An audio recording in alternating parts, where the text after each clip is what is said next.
Welcome to Talking Absolute Worship. We are now down to 3. This week we have perhaps the 3 best bottles at the party. We've got the Matthias Rosé, we've got the Blue Nun, and we've got the Liebfrau Milch of biblical exegesis. I'll leave you to work out who's who. But kicking us off this week, Rachel is going to introduce us to these readings for Lent 5.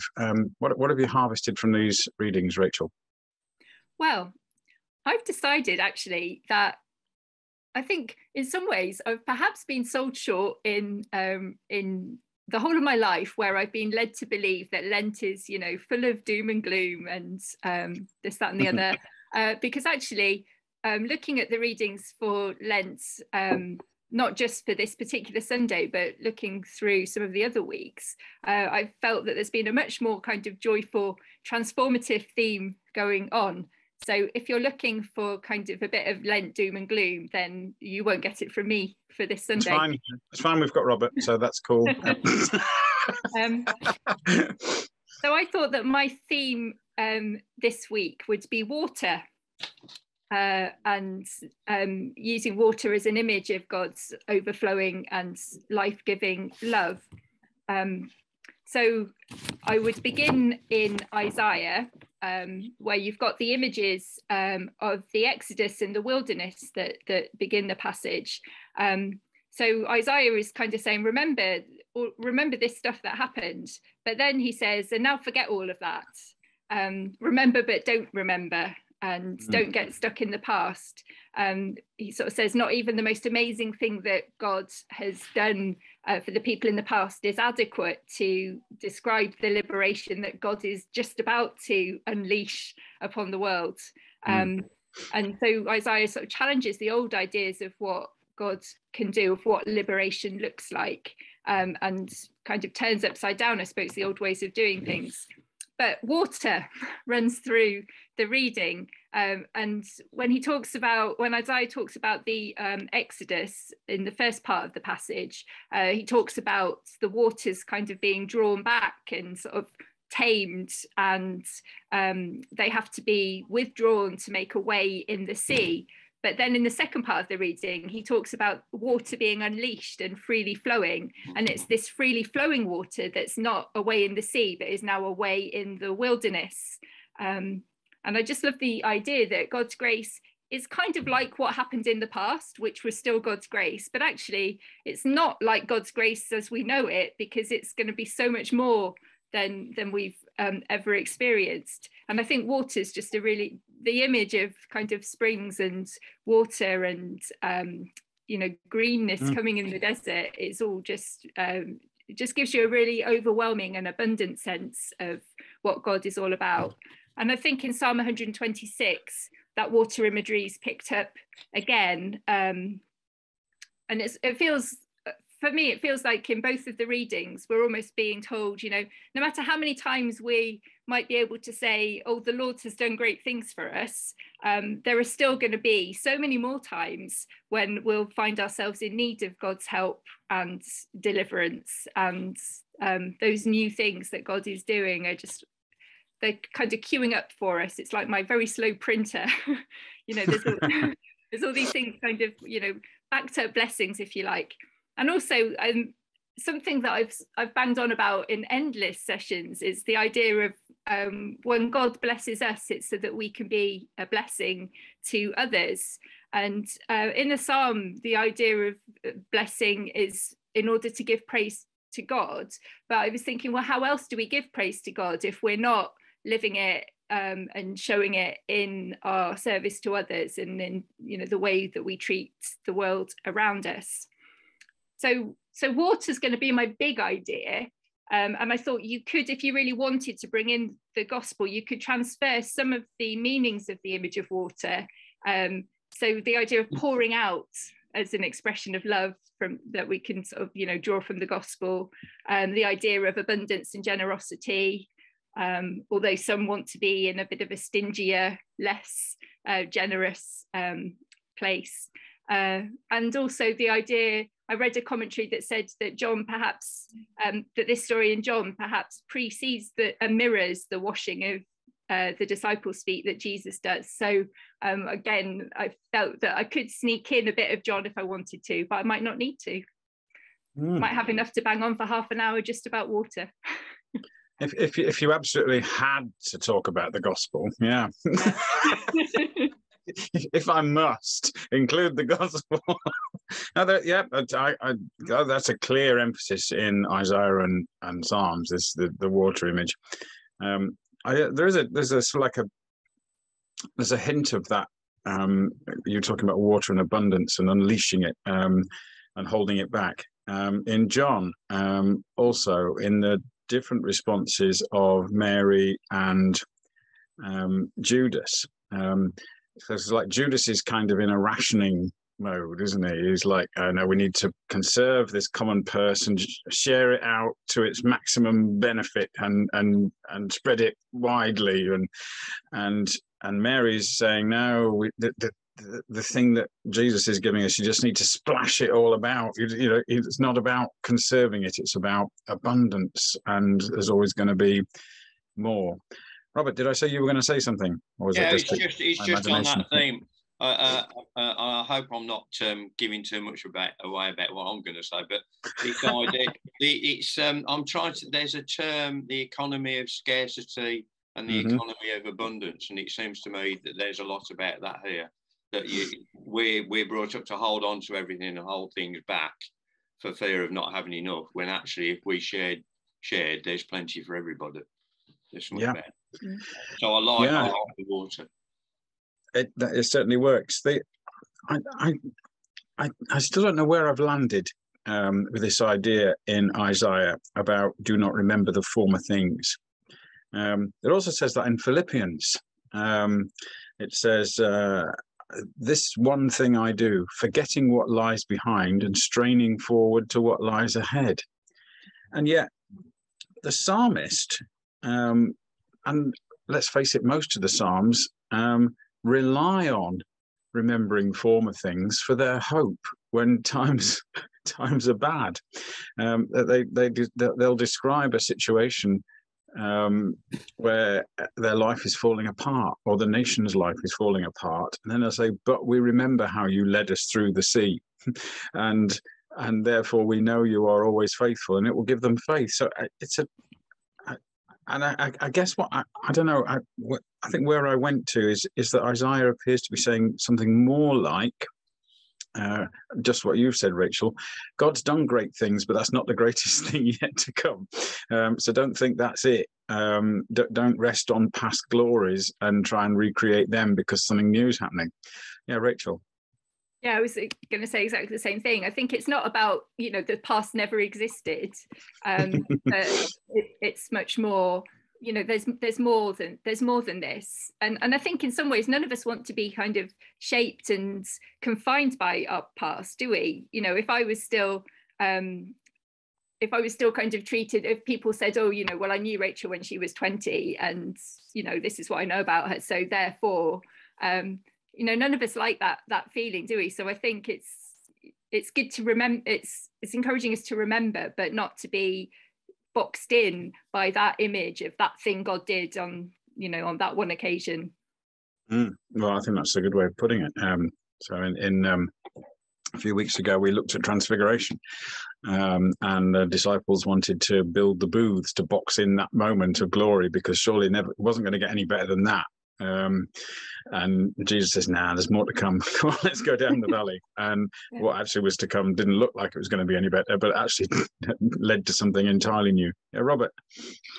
I was just thinking that isn't it also a bit that the past informs the future? So the past is evidence, is proof of what God has for you, and you can hope for more in the future. If there wasn't the past, the evidence of the past, I'm just thinking about Holocaust Memorial Day and how we need to remember the past to inform the future and perhaps that's to inform us that we mustn't let negative things happen, but also the positive things in the past can inform us about the potential for positive things in the future. I hope, and maybe there's something about that in there.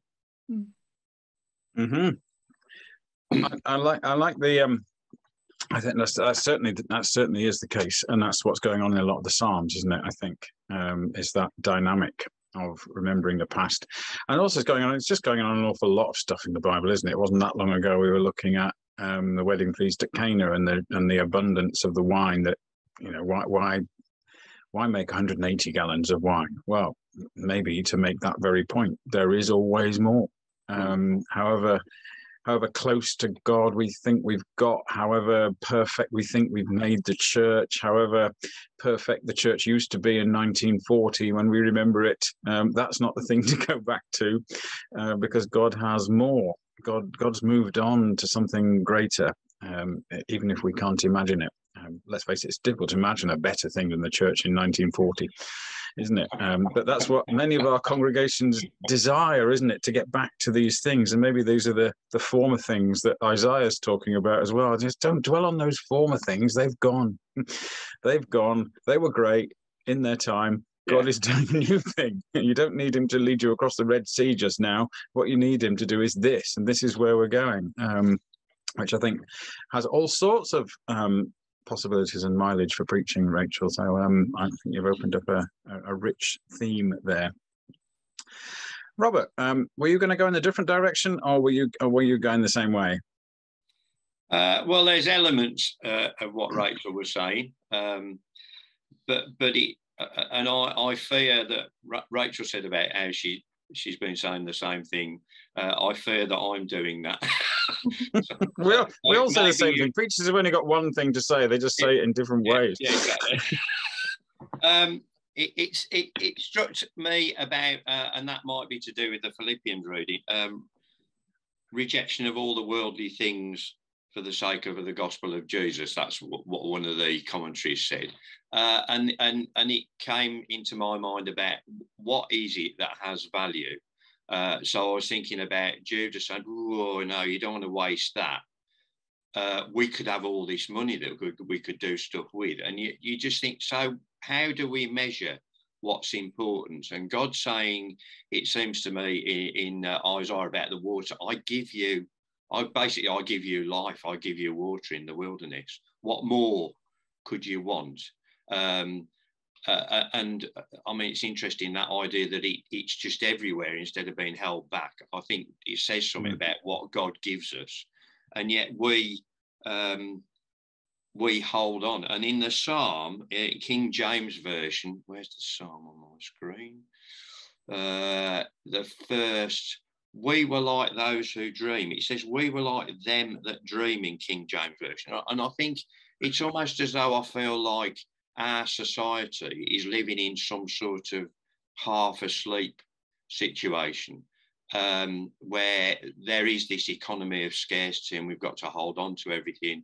And everything about the gospel, to me, everything about the Bible is saying, no, let go. There is much more. There's enough. There's plenty. God loves you. So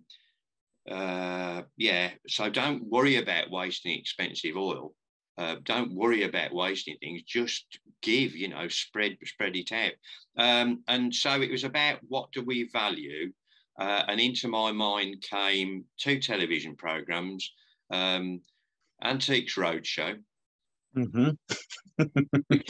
Drives me up the wall, because I think of the craftsmen making stuff, or craftspeople making stuff, and then because some rich person thinks it's nice, they'll pay lots of money for it, so the value increases. And I look at the stuff and I think, well, yeah, it's a pot, innit, But then the other one is the repair shop, which presumably some of you know about, which is where there's these items that probably have no value at all in the eyes of the majority of people, but have this huge intrinsic value to the person who brings it, and then it's restored, and it's still not necessarily of any value in the eyes of whoever, but it is of value to those people. And it seemed to say to me something about what do we value, what is important, and that God's saying, well, it isn't what you think it is. I've got all this stuff which is far more important, but you lot are living like you're in a dream and you're missing the point. So everything, Philippians, you know, he's been circumcised, he's got it all right, but what God offers is far more than that. Isaiah talking about the water of life. God gives you life. What more could you need than that? And life in all its fullness. The psalm, as I say, about the dream. And John, you've got Judas muttering on about wasting. But, you know, this is right at the end of Jesus's work. He's about to enter Jerusalem. This is big stuff. So what are you going to do? You know, waste some oil, big deal. It's an emotional response.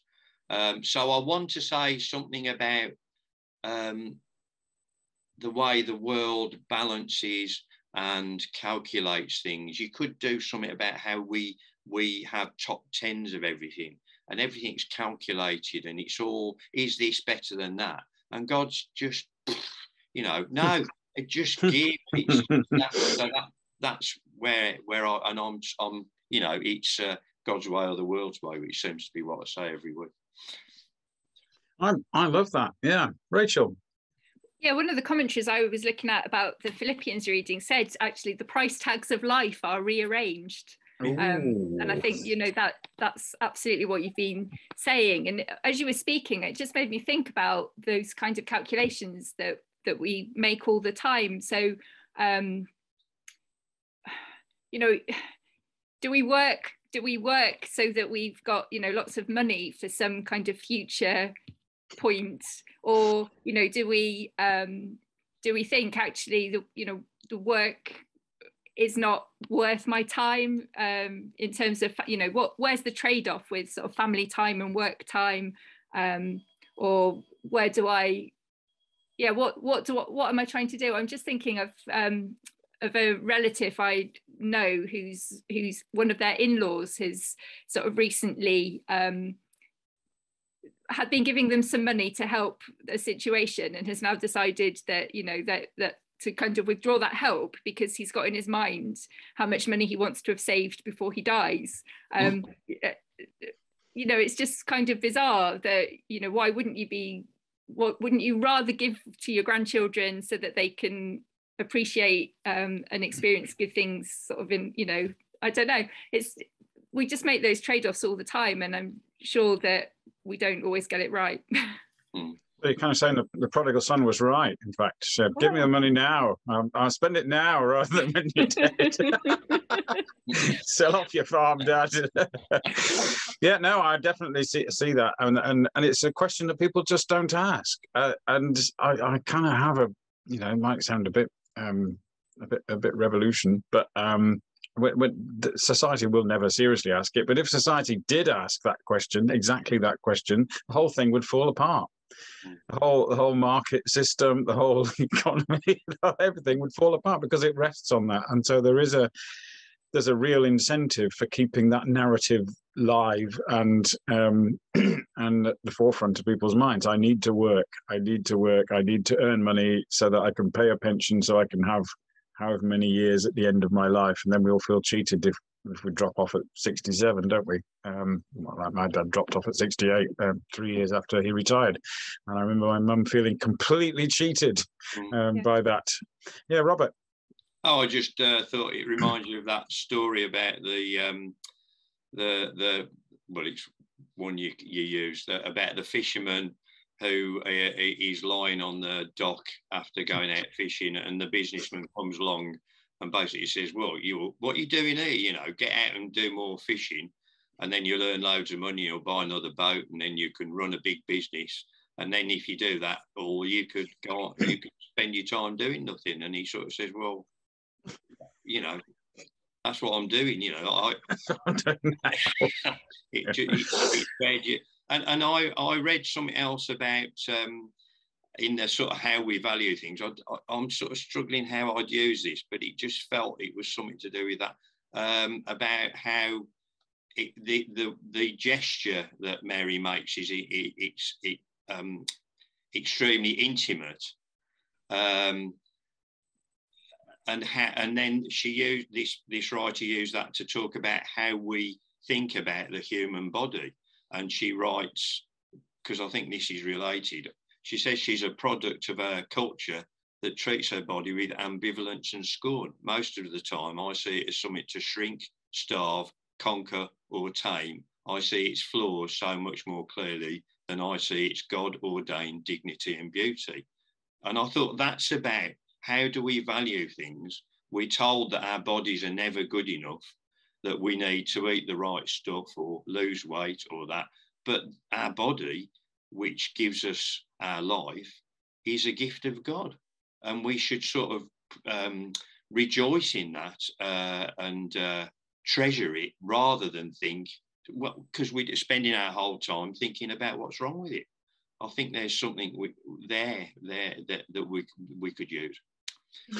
I think you're right. I'm kind of glad you've gone there, Robert, because it struck me as I was reading this bit from John again, that there is an eroticism about this passage that it's 99% of the time this is used or preached on is batted aside. Let's not mention that.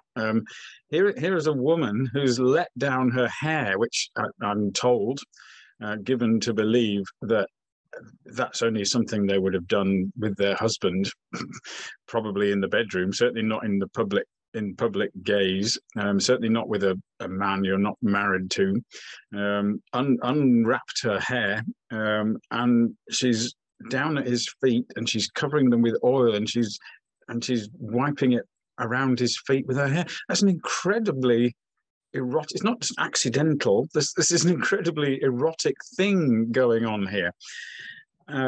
And the room is filled with the fragrance of this perfume. They can't miss it. And I read a couple of things. I wanted to see if what people thought about this. And several commentators have said that this passage has kind of been neutered by male preaching and male commentary on it that have sort of dismissed that whole sensuous side of it and have intellectualized it. And what's going on with some people are suggesting what's going on with Judas here is he's just grasping for something to say to distract from this embarrassing, sensuous, erotic thing that's going on.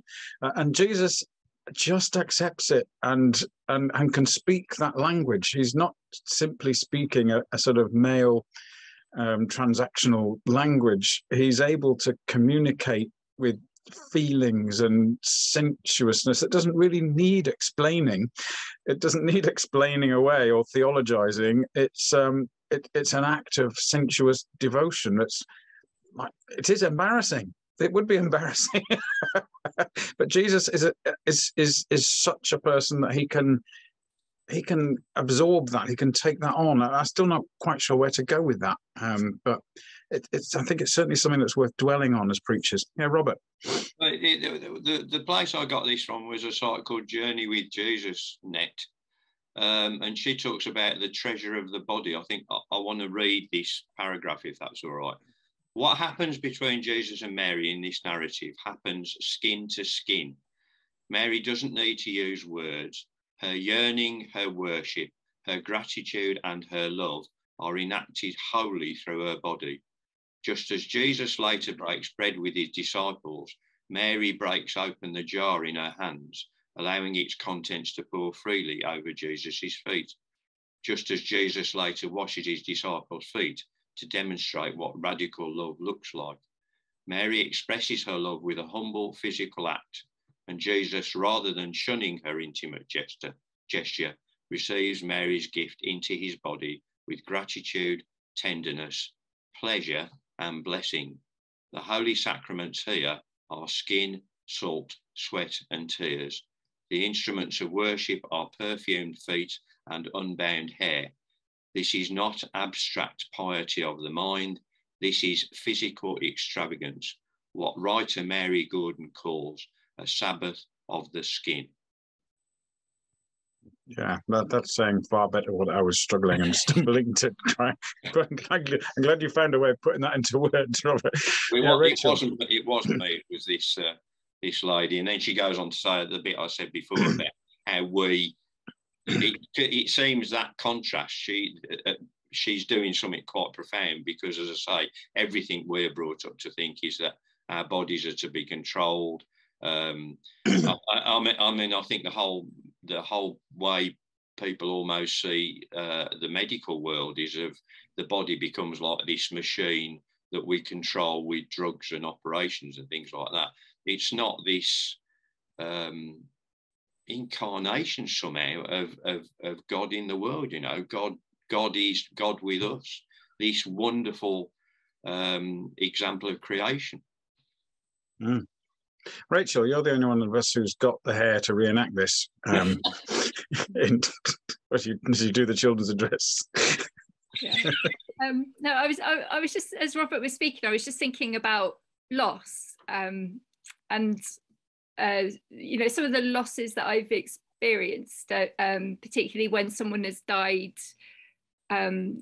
prematurely, if you like. You know, you go through a kind of bargaining, almost. You know, what would I give to have them back? And you know that, you know, you, in some ways there's nothing you wouldn't give to make that exchange. And Mary's just got Lazarus back from death, and so if she just, you know, I don't know, if she just shook hands with Jesus, or you know, it would seem if we were in Mary's position, and you know, and a close relative we thought had died, and they had died, and then, you know, actually we've got them back, how much would our gratitude be, and how, you know, how much would we want to express that with the whole of our bodies? You couldn't control yourself. And so then while Robert was still reading, I went off a little bit more into the church, and actually, you know, we had Jesus was dead and is alive, and shouldn't we be kind of so much more exuberantly grateful, and physically grateful, and so abundantly generous in our thankfulness, and yet often we're not. Sorry, I wandered there, but no. It's me that's wondering, because I'm slightly confused. And I remain confused. Maybe you two can help me out. I don't know, because John's done some weird time skip hop thing here, hasn't he? In chapter 11, that's when Lazarus is raised from the dead. I understand. I'm just looking it up just to make sure I'm not spouting utter nonsense and all these preachers listening going, that's rubbish.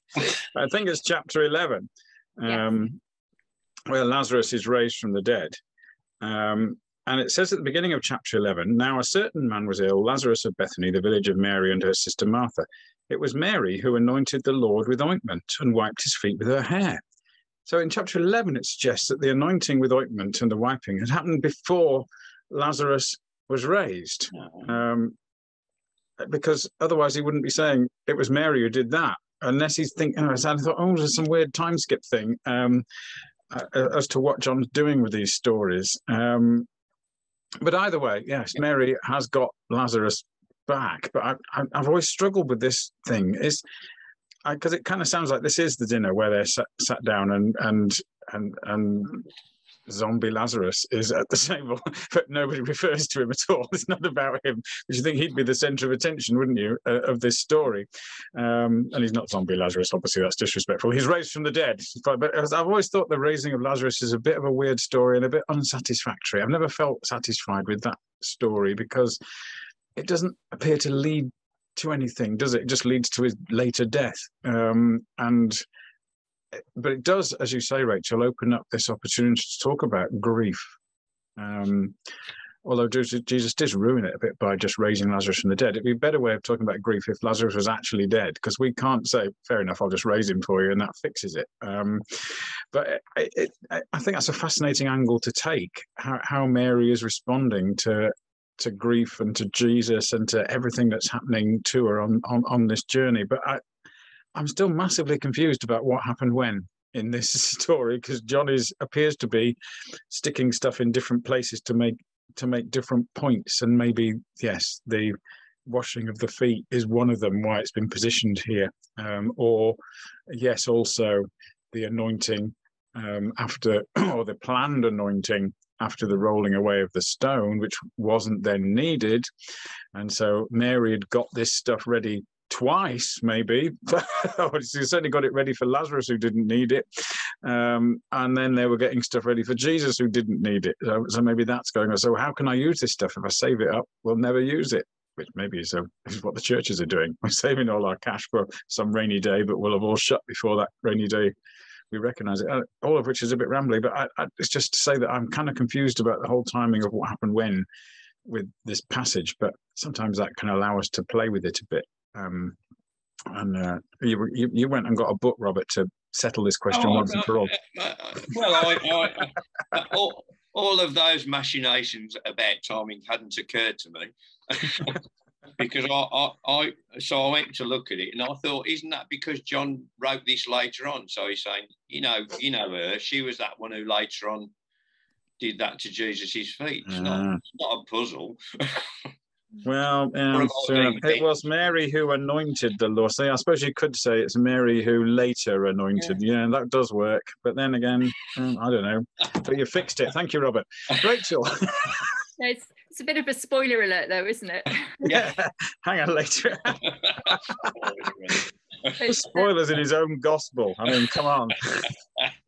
When I was reading the first couple of verses of John 12, though, because it says, it talks about Jesus came to Bethany, the home of Lazarus, whom he had raised from the dead. There they gave a dinner for him. So I thought, oh, they're having a dinner because, for Lazarus, because he's back from the dead. And then I thought, for Jesus. But actually, the dinner's for Jesus.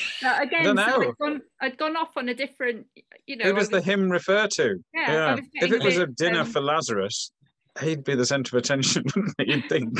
Yeah. He died, look. And there'll be a story about, was there a light? Did you walk towards the light? All that kind of stuff would be happening, wouldn't it? What does it feel like now? Leave me alone. I don't know. I'm genuinely confused by this. So maybe there isn't an easy answer to working that out, or maybe it's just because I'm just not very good at this stuff. But so if anyone wants to write in, feel free. If you've got the answer to this question: was Lazarus raised from the dead at this meal? I.e., by the time this meal happened, or did that happen earlier? When did the anointing happen? But in the meantime, in our preaching, we can assume what we like because the congregation doesn't really know either. So unless you're at Downing Place URC, where it's packed with Westminster New Testament scholars, don't do that. So there's all sorts of stuff going on. What do we do with that last line in John? We can't read that and then leave it. Where Jesus says, Jesus says, you always have the poor with you, but you do not always have me. People struggle with that and stumble over that. Are we going to address that, or are we just going to leave it off? Yeah, Robert. It's just that I thought about that and I've tried to work my way around it, but I read something yesterday that somebody called Hector Hugh Munro once said, no one has ever said it, but how painfully true it is that the poor have us always with them. Which I thought, that makes you think. So we instantly make a judgment about who the poor are. I think perhaps we could, and again, it's this about what do you value? So the fisherman who's done his bit of fishing and hasn't got any cash in the bank, but he's relaxing and he's quite content. Is he poorer than the rich man who's probably stressed out about his shares and whether that boat's working and all that, but in the eyes of the world, he's a success.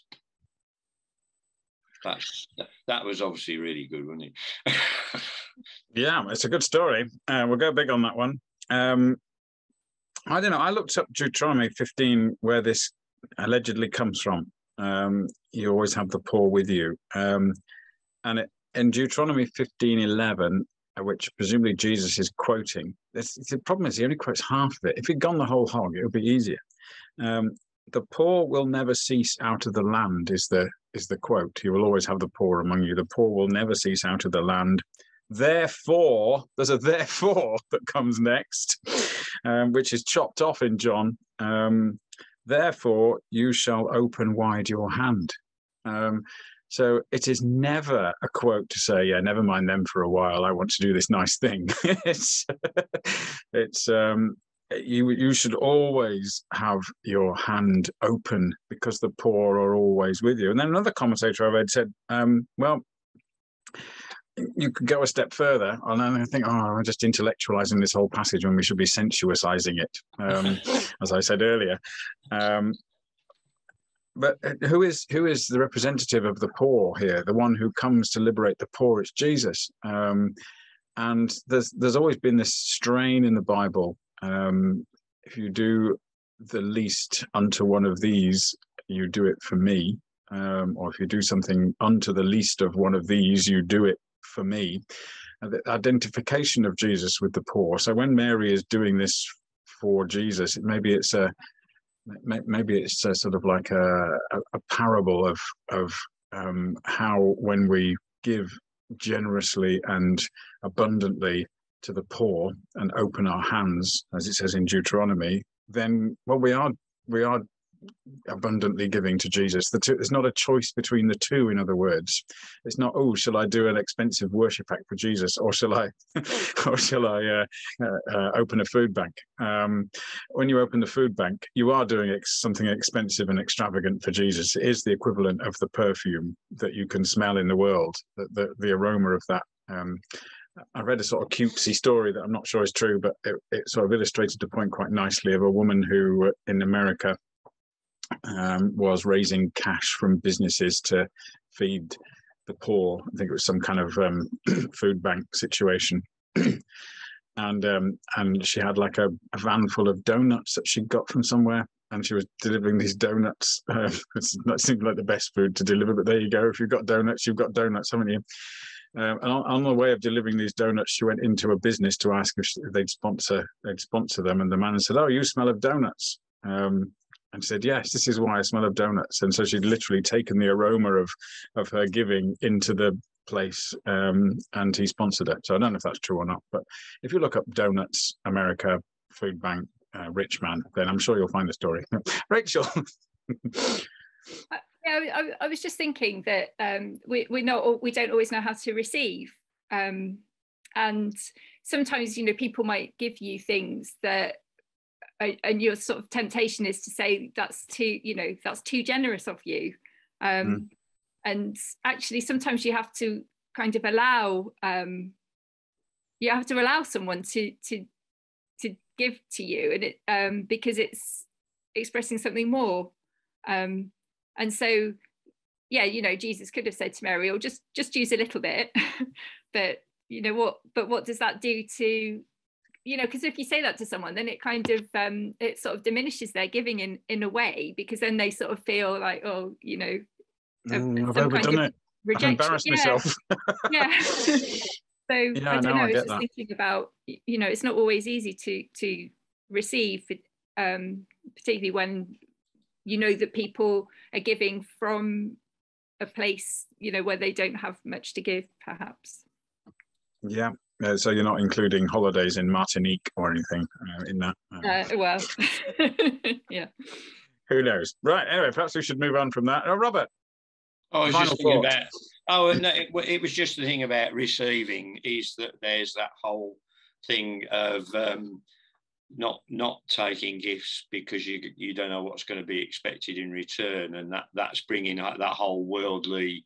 Instead of being open, it's about suspicion and double thinking, and looking for ulterior motives. And there's about the fact that there is no ulterior motive in God. It's just that God loves us. Yeah, there appears to be no. It's very difficult to discern an ulterior motive in what Mary's doing here, and it's an act of devotion, of thankfulness, of love, of all of those things just overflowing, isn't it? It's not, I want something from Jesus in return. Well, I'm finding it difficult to spot anything that she wants from Jesus in return. others may differ, I don't know, but it's very difficult to see what Jesus has got to give her that he hasn't already given her. And might have been the raising of Lazarus. Who knows if this has happened or not. So I think that's a fabulous roundup of various directions you could go in, which are legion, and nobody's even mentioned ostriches yet. In Isaiah, there are very, very few mentions of ostriches. I don't think there's any in the New Testament. Someone will contradict me now, but certainly in Isaiah here we have the ostriches, who are presumably attracted by this free-flowing water in the wilderness. This gift is not just for us. Sometimes we have a very human-centric view of God's blessing and of the world. But the ostriches are benefiting from this too, and they're coming. They're joining the party along with the jackals, which may not be a good mix. But who knows how that works out. Ostriches, jackals, people of Israel, all blessed by God by these streams of water in the wilderness. But there's other stuff we can do. Presumably you've got watery ideas, Rachel. Yeah, I do. So I like kind of building things in church. So I'd make a massive river. In my mind, it kind of flows right down the middle of the church, made of fabric and stuff. Right, a fabric. But I'd like to kind of completely fill the space. Though there would be then practical problems with getting people in and out of their seats and whatnot, perhaps. But don't be daunted. I'm sure you can find a way. So I'd build a big river and maybe have some ostriches, maybe not real ones, but maybe. How cool would that be?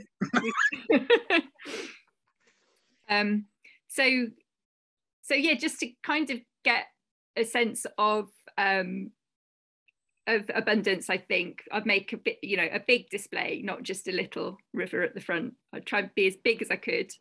But I thought that I would give people a seed to hold at some point, and ask them to think about what God has already done in their lives while they're holding on to their sunflower seed or whatever it is, and use that as a time to give thanks. And then I'd get them to plant their seed in a pot, and to think about the times that we get stuck in the past, or when we have sort of ideas about what God can do that are limiting. And then I would get them to take them home and add water, and watch for the transformation. And then as they're looking for the new thing that's happening in the pot, to also be kind of consciously looking for the new thing that God might be doing in their lives. Cool. There is a plant, isn't there, called the resurrection plant? Isn't there? That's it's like a dried up ball. It's one of those plants that lives in one of the dry deserty places. And you put it in a saucer of water and it just within days. Unfortunately, it's not within seconds, so it's not easy for a church service. So you'd have to prepare it the week before, or maybe leave it for the next week. You could get this dry ball. I think if you look up on the internet, resurrection plant, they sell them to a penny, and you can just leave it in a cupboard for years, and then you put it in a saucer of water, and I think perhaps the actual effect is not quite as great as the one pictured on the box, but it does burst into life. It does green up and expand, and it's quite a remarkable thing. So yeah, I think that works. If listeners are following through this series of Lent, you will remember that Neil in week 1 got you all to fill the entire centre aisle of your church with a massive pile of rubble. So your Rachel's river is now going to have to negotiate the builder's rubble. Perhaps that's possible, isn't it? That'd be like a river in the desert. It'd be a river in the rubble if you've done that in your church. That's entirely possible. And I like the ostriches. How many times have people gone into church and seen ostriches? It's rare. It's rare. I guess there may have been the odd children's address with the idea that ostriches bury their heads in their sand, which obviously they don't, but it's an idea that's taken off, isn't it? Robert, what were you going to do? Oh, well, dear me, I'm nothing filling the church. There's no space. There's no space left, so don't worry about that. A couple of ideas I thought something about using bath salts, giving everybody a sachet of bath salts, and asking them to take them home and put them in the bath, and the smell, and think about their relationship with God. On the idea of how do we value things. I mean, I've done this in different situations, but the idea of getting a stone, getting everybody a stone, and, you know, the way a stone looks pretty dull and boring and interesting until you put it in water, and then the water, all of the colours spring forward. So this thing that looks rubbish suddenly looks something of great value. The psalm lends itself to two halves of the congregation. The one side reading the first three verses, and the other side reading the last three back to them. I thought of perhaps doing that. And then I found something, perhaps everybody knows about this, but I didn't. Where is it? Called the Merton Prayer. My Lord God, I have no idea where I am going. I don't see the road ahead of me. I cannot know for certain where it will end, nor do I really know myself. And the fact that I think that I'm following your will does not mean that I'm actually doing so. But I believe that the desire to please you does in fact please you. It's by Thomas Merton, called the Merton Prayer. And it seems to be about, as long as the focus of my life, as long as the direction I'm travelling is trying to follow your way, it's me again, you know, not the world's way, but your way, that I'm going the right way. Your way is the way that has value.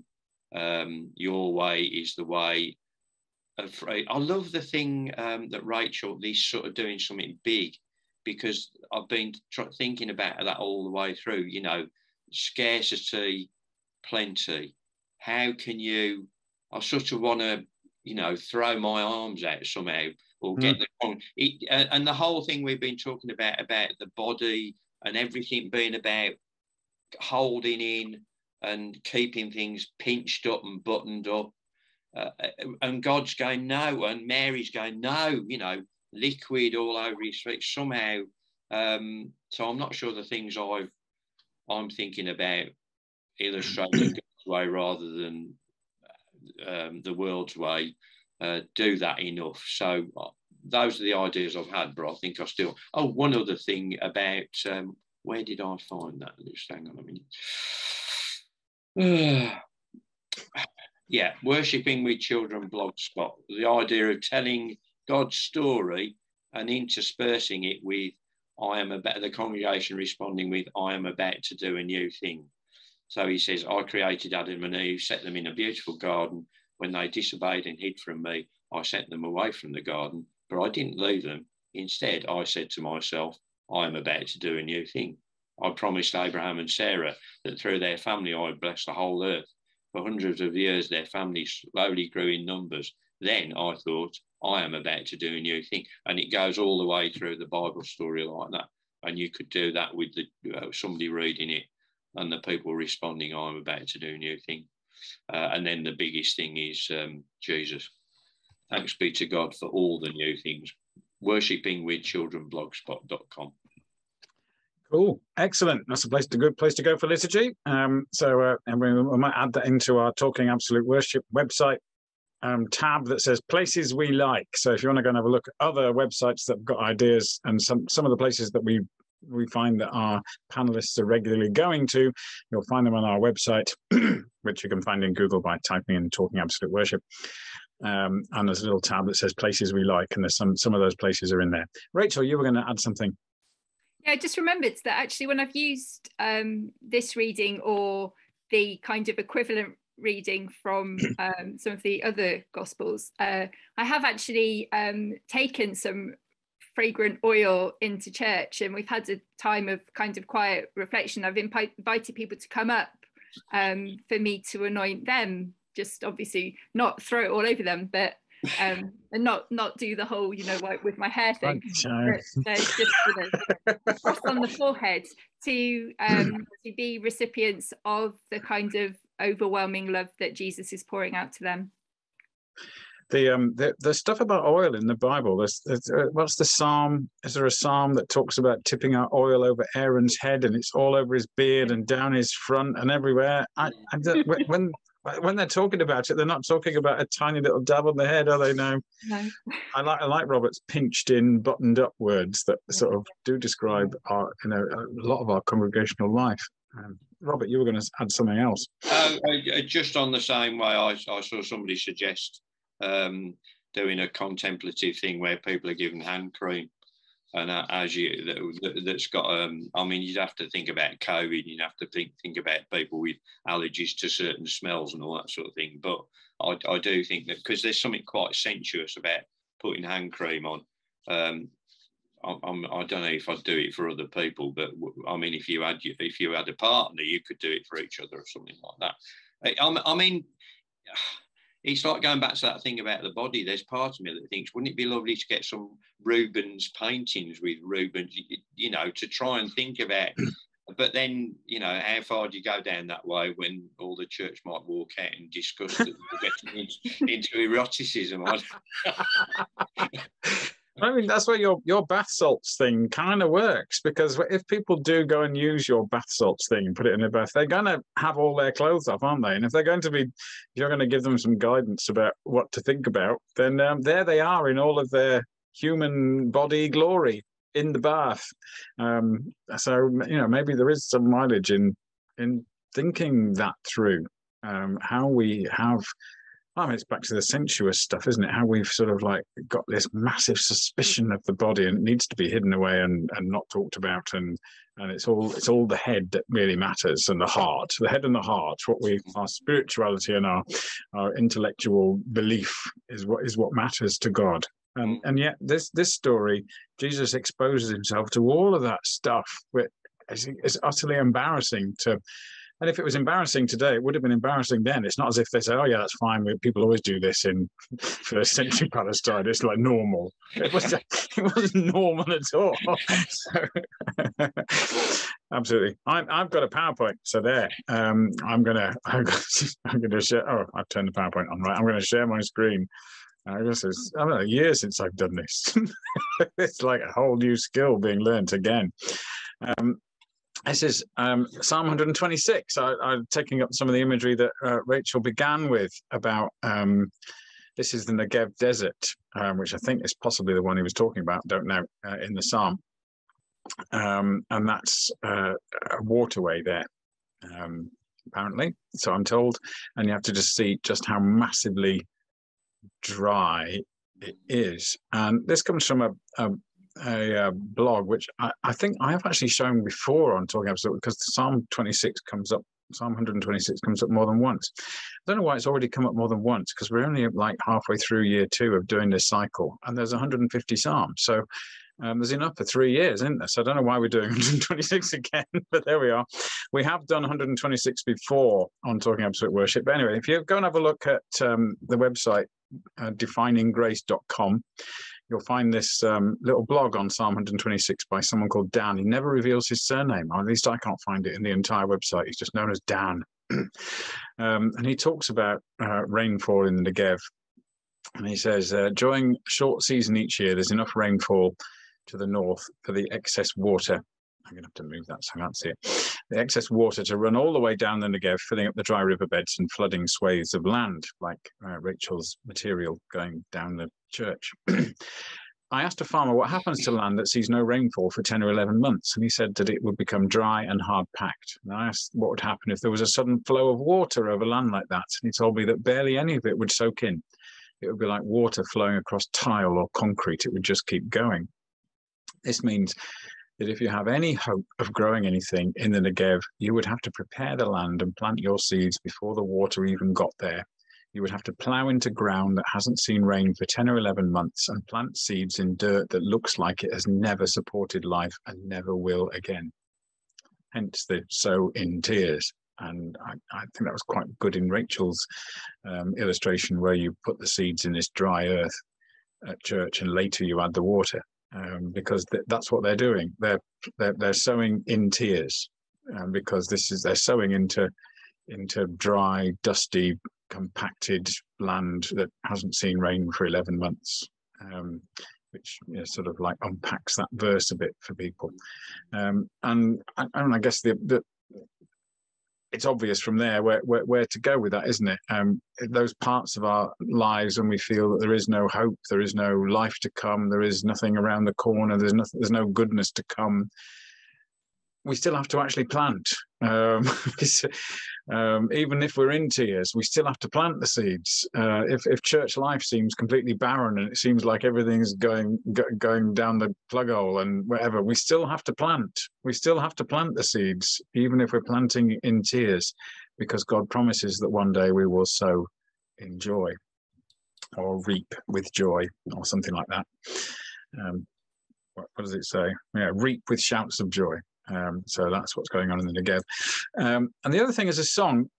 It's an oldie Sydney Carter song. For some reason, all of the recordings I found of it, they just take it really slowly. I kind of think this is a kind of Sydney Carter's a folky singer, and it should go quicker than this. But everybody I find who sings it on the internet sings it really slow. But I'll just give you a flavour of it. It said Judas to Mary. And this one's got kind of like an artsy-fartsy opening as well, so I'm sorry about that. But it will start in a minute. Here we go.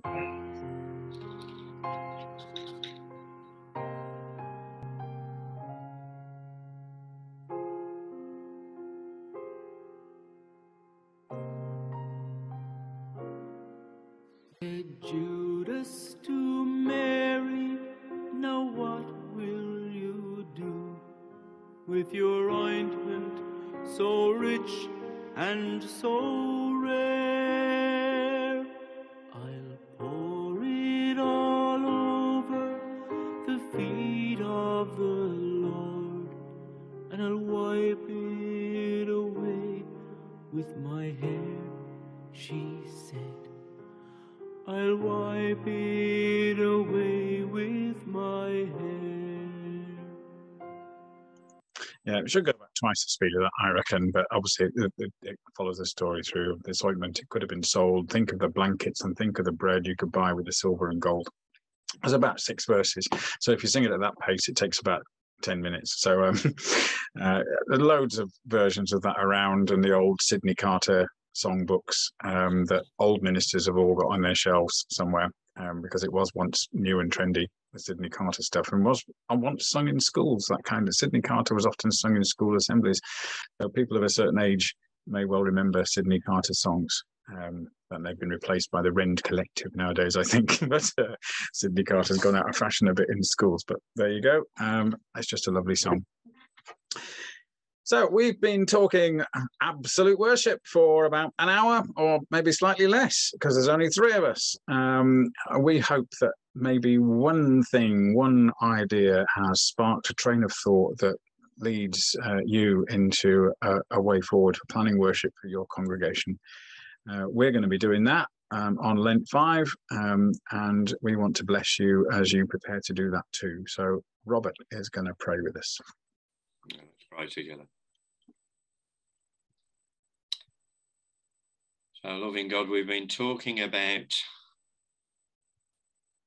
people's love for you, how we demonstrate that in different ways.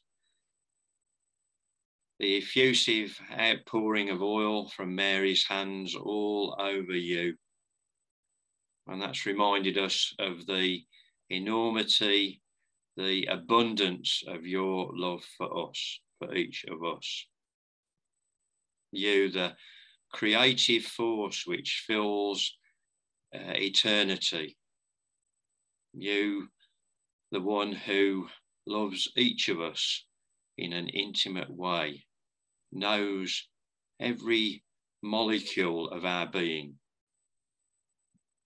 We pray that as we prepare this week, we may be able to give people a glimpse of the enormity of your love, past our buttoned up temperaments to the outpouring of joy and love and wonder and beauty you would have us know.